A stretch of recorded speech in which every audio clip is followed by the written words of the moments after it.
একটা চা দাও তো। দোকান বন্ধ করলে বাবা চা আছে না নাই? আরে যা আছে তাকে দিয়ে দাও। চা পাতি তো এই ভেলটা দুইটা চা বানিয়ে দিল। আমি বলছি কয়টা যাবেন? তিনটা থেকে দাও পাতি জানা লাগি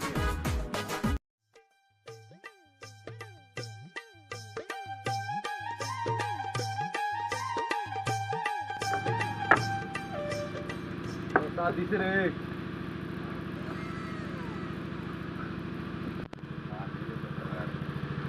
বেলটার স্বাদ তো ভালো স্বাদ কাহু।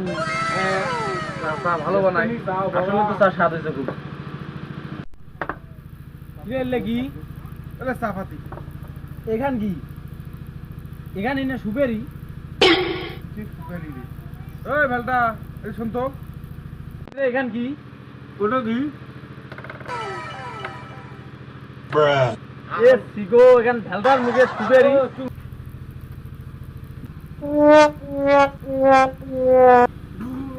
हे हरि राम कृष्ण जगन्नाथ प्रेमानंद ये क्या हुआ।